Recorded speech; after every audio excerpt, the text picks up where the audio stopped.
ഉണ്ടാക്കാം.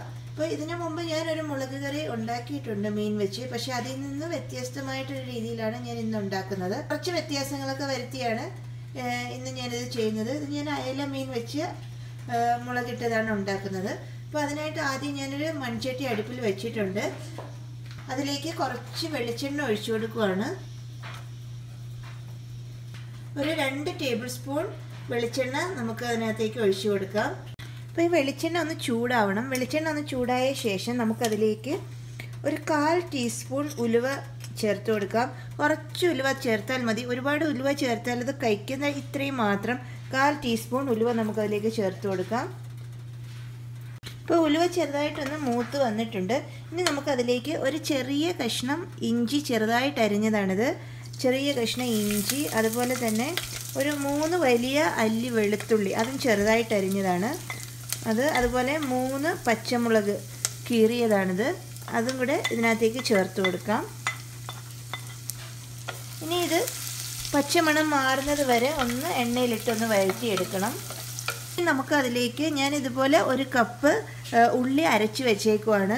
ഇതിപ്പോൾ ഞാൻ എടുത്തേക്കുന്ന ചെറിയ ഉള്ളിയാണ്. അപ്പോൾ നിങ്ങൾക്ക് ഈ ചെറിയ ഉള്ളിക്ക് പകരം സവോള വേണമെങ്കിൽ എടുക്കാം. ഒരു മീഡിയം സൈസ് സവോള എടുത്താൽ മതി. ഇതിപ്പോൾ ഞാൻ ഒരു 5-6 ചെറിയ ഉള്ളി ഇതുപോലെ നന്നായിട്ട് അരച്ച് വെച്ചേക്കുവാണ്. അത് ഇതിലേക്ക് ചേർത്ത് കൊടുക്കാം.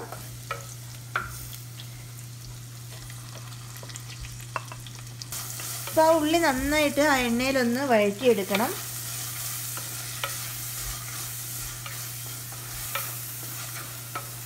ആ ഉള്ളിയുടെ വെള്ളം എല്ലാം നന്നായിട്ട് മാറി ആ ഉള്ളി നന്നായിട്ടൊന്ന് ഡ്രൈ ആയിട്ട് വഴണ്ട് വരണം. അതുവരെ നമുക്ക് ഇതൊന്ന് വഴറ്റി കൊടുക്കണം. ഇപ്പോൾ ഉള്ളിയൊക്കെ വാടിയിട്ടുണ്ട്, അതിലെ വെള്ളമൊക്കെ മാറി ആ ഉള്ളി വെള്ളമെല്ലാം ഒന്ന് മാറി ആ എണ്ണ ഒന്ന് തെളിഞ്ഞു വരാൻ തുടങ്ങിയാൽ മതി. ഇപ്പോൾ റെഡി ആയിട്ടുണ്ട്. ഇനി നമുക്കിതിലേക്ക് ഇതിപ്പോൾ ഞാനൊരു മീഡിയം സൈസ് തക്കാളി അരച്ച് വെച്ചേക്കുന്നതാണ്, അത് ചേർത്ത് കൊടുക്കാം. ഇനി തക്കാളിയും കൂടെ നന്നായിട്ടൊന്ന് എണ്ണയിലൊന്ന് വാടണം.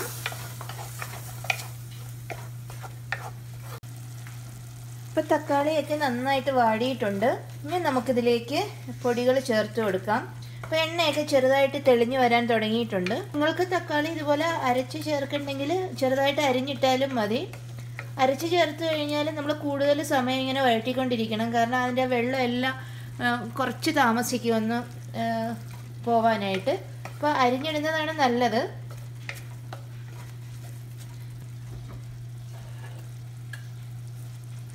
ഞാൻ ആദ്യം ഒരു 1/4 ടീസ്പൂൺ മഞ്ഞൾപ്പൊടി ചേർക്കുവാണ്. അതുപോലെ ഇനി ഞാൻ ചേർക്കുന്നത് കാശ്മീരി മുളക് പൊടി. അത് ഞാൻ കുറച്ച് വെള്ളത്തിൽ അരച്ചാണ് ചേർക്കുന്നത്. അപ്പോൾ വെള്ളത്തിൽ അരച്ച് ചേർക്കുന്നതാണ് നല്ലത്. ഇതൊരു മുളക് കറി ആയതുകൊണ്ട് തന്നെ ഞാൻ കുറച്ചധികം കാശ്മീരി മുളക് പൊടി ചേർക്കുകയാണ്. കാശ്മീരി മുളക് പൊടിയാകുമ്പോൾ അധികം എരിവുമില്ല. ഒരു 3 ടേബിൾ സ്പൂണോളം മുളക് പൊടി ഞാൻ ചേർത്തിട്ടുണ്ട്.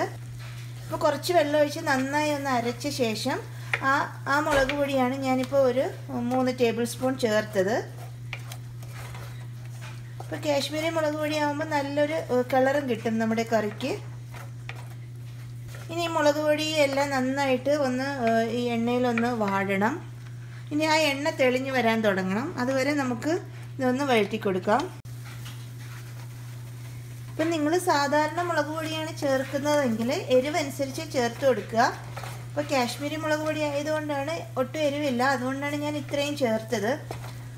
നല്ലൊരു കളറും കിട്ടും അപ്പോൾ അതിന്. ഇപ്പം മുളക് പൊടി ഞാൻ വെള്ളത്തിൽ അരച്ച് ചേർത്തത്, അല്ലെങ്കിൽ നമ്മൾ ചിലപ്പോൾ ഈ പൊടി കരിഞ്ഞു പോകാനുള്ള സാധ്യതയുണ്ട്.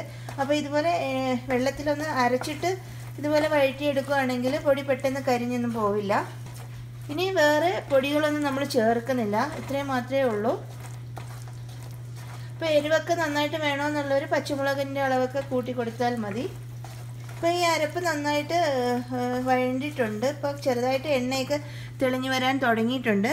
ഇനി നമുക്കിതിലേക്ക് കുറച്ച് കുടംപുളി, ഒരു 3-4 കഷ്ണം കുടംപുളി വെള്ളത്തിൽ കുതിർത്ത് വച്ചേക്കുവാണ്, അത് ഇതിനകത്തേക്ക് ചേർത്ത് കൊടുക്കാം. വെള്ളത്തോട് കൂടി തന്നെ നമുക്കങ്ങ് ചേർക്കാം.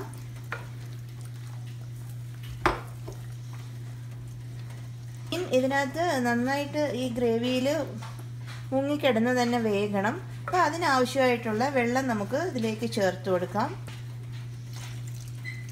അപ്പോൾ വെള്ളത്തിന് പ്രത്യേക അളവൊന്നുമില്ല. നമുക്ക് എത്രത്തോളം വെള്ളം മീൻ വേകാൻ ആവശ്യമായിട്ടുള്ള വെള്ളം വേണോ അത്രയും വെള്ളം ചേർക്കണം.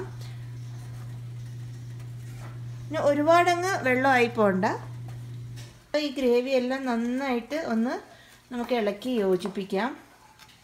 ഇപ്പോൾ തന്നെ നല്ലൊരു കളറുണ്ട്. ആ മുളകിൻ്റെ കളറാണ്, കാശ്മീരി മുളക് പൊടിയുടെ ആ കളറാണ് ഗ്രേവിക്ക്. ഇനി ഈ അരപ്പ് നമുക്ക് നന്നായിട്ടൊന്ന് വേവിച്ചെടുക്കണം, നന്നായിട്ട് തിളയ്ക്കണം. അതിനുശേഷം മീൻ ചേർക്കാവുള്ളൂ. കാരണം നേരത്തെ നമ്മൾ ഈ അരപ്പിൽ മീൻ ചേർത്താൽ മീൻ അങ്ങ് പൊടിഞ്ഞു പോകും. കാരണം മീൻ അധികം വേവില്ല. പക്ഷേ അരപ്പ് വെന്ത് തിളച്ച് വരുമ്പോഴേക്കും മീനങ്ങ് പൊടിഞ്ഞു പോകും. അതുകൊണ്ട് ആദ്യം നമുക്ക് അരപ്പ് തിളപ്പിക്കാം. നന്നായിട്ട് തിളച്ച ശേഷം മാത്രം മീൻ ചേർക്കാം. ഇത് അടച്ചു വെച്ചിട്ട് നമുക്ക് ഇനി തിളപ്പിക്കാം. ഇനി നമുക്ക് ഈ കറിയൊന്ന് തുറന്ന് നോക്കാം. അപ്പോൾ കറിയൊക്കെ നന്നായിട്ട് തിളച്ചിട്ടുണ്ട്.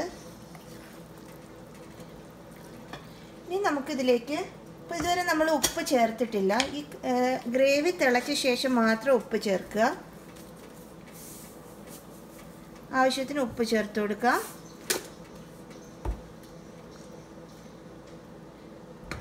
അതിനുശേഷം നമുക്ക് മീൻ ചേർത്ത് കൊടുക്കാം. ഇപ്പം ഞാനിവിടെ അയലയാണ് എടുത്തേക്കുന്നത്.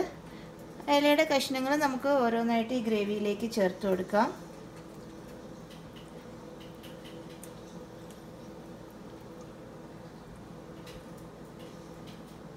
അപ്പം മീനെല്ലാം നന്നായിട്ട് ഗ്രേവിയിൽ ഇതുപോലെ മുങ്ങിക്കിടക്കണം. ഇനി നമുക്കിത് അടച്ചു വെച്ച് മീൻ വേകുന്നത് വരെ ഒന്നും കൂടെ ഒന്ന് തിളപ്പിക്കാം. മീൻ വളരെ പെട്ടെന്ന് തന്നെ വേകും. അടച്ചു വയ്ക്കാം. അടച്ചു വെച്ചൊരു മീഡിയം ഫ്ലെയിമിൽ ഇതൊന്ന് തിളപ്പിച്ചെടുക്കാം. കറി ഒന്ന് തുറന്ന് നോക്കാം.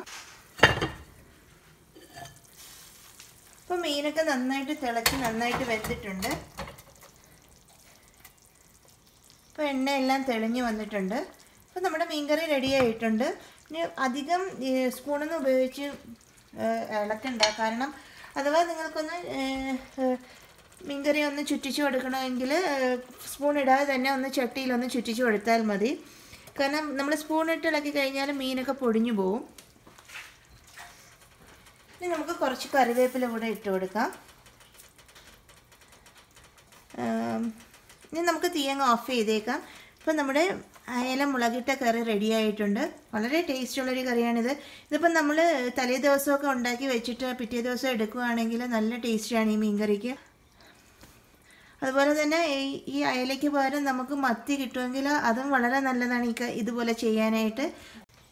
ഇത് കപ്പയുടെ കൂടെ കഴിക്കാൻ നല്ലൊരു കറിയാണ്. അതുപോലെ തന്നെ ചോറിൻ്റെ കൂടെയൊക്കെ നല്ലൊരു കറിയാണ്. അപ്പോൾ നിങ്ങളെല്ലാവരും ഇത് ട്രൈ ചെയ്ത് നോക്കുക. വീഡിയോ ഇഷ്ടപ്പെട്ടുവെങ്കിൽ ഷെയർ ചെയ്യാനും കമൻറ്റ് ചെയ്യാനും സബ്സ്ക്രൈബ് ചെയ്യാനും മറക്കരുത്. അടുത്തൊരു വീഡിയോയിൽ കാണുന്നത് വരെ താങ്ക് യു.